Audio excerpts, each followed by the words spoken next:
Yes, indeed, our verse of the day. Every morning before you start your day, I make sure ukuthi yelithola izwi lokuqala usuku. The book of 2 Timothy chapter 1 verse 7. For God has not given us a spirit of fear, but of power, of love, and of sound mind.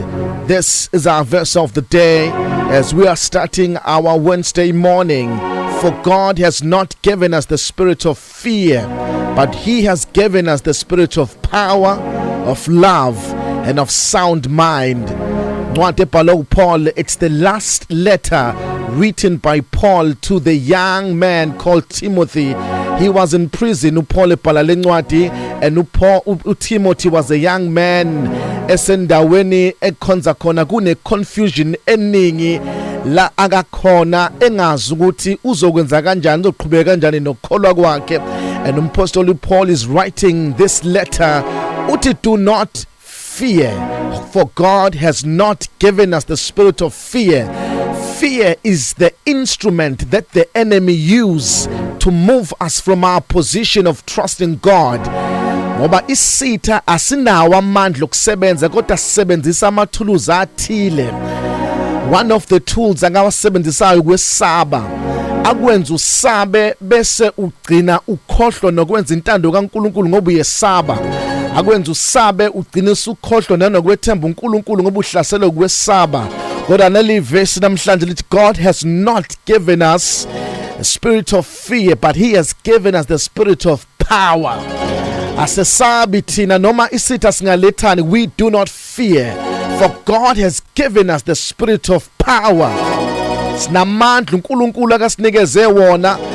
Manje uma singabaza amandla esinawo noma singawazi amandla esinawo noma singam-understand uNkulunkulu esihamba naye, ilapho ke siyokuba nokwesaba khona.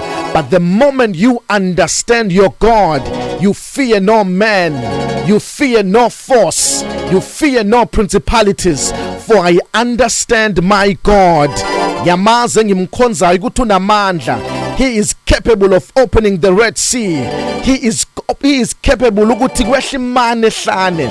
So I fear no man, I fear no devil, I fear no demons, I fear no sickness, for I know my God and my Redeemer lives. Namhlanje kusela ungakuvumela ukwesaba. Never let your life be controlled by fear. Ungakuvumela ukwesaba. Ngamsaba omunye umuntu, saba uNkulunkulu and not fear the enemy. Noma singaletha inhlupheko engakanani, we shall wake up again and say Jesus is the Savior, Jesus is the Messiah, and the devil is the liar.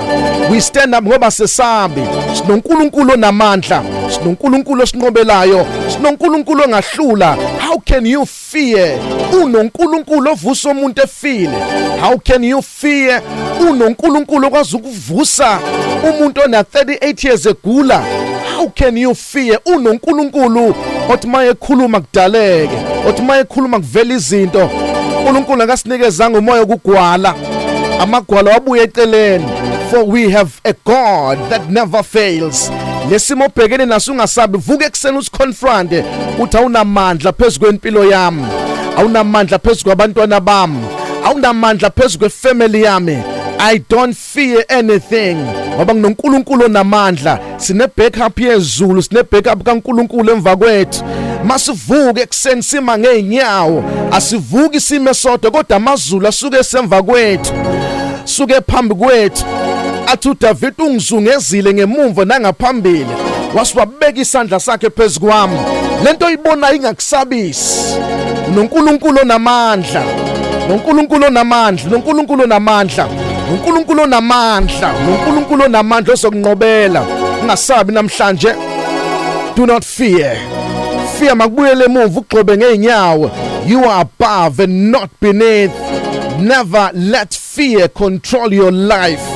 Ngesabi zonqoba, zonqobela uNkulunkulu, uzokulwela uNkulunkulu. Nalento ongazophuma kanjani uzokulwela. Ngesabi. Ubona unesifo odokotela bakutshela izinto ezithile, you are not going anywhere. You shall live again. You shall live again. Do not fear. Do not fear. Ngakuvumela ukwesaba, phambana nakho. uvuka udumisa uNkulunkulu babaza uNkulunkulu uthi angizukusatshiswa ngabantu ngeke ngisatshiswe izimo ngeke ngisatshiswa ama report odokotela I have a living God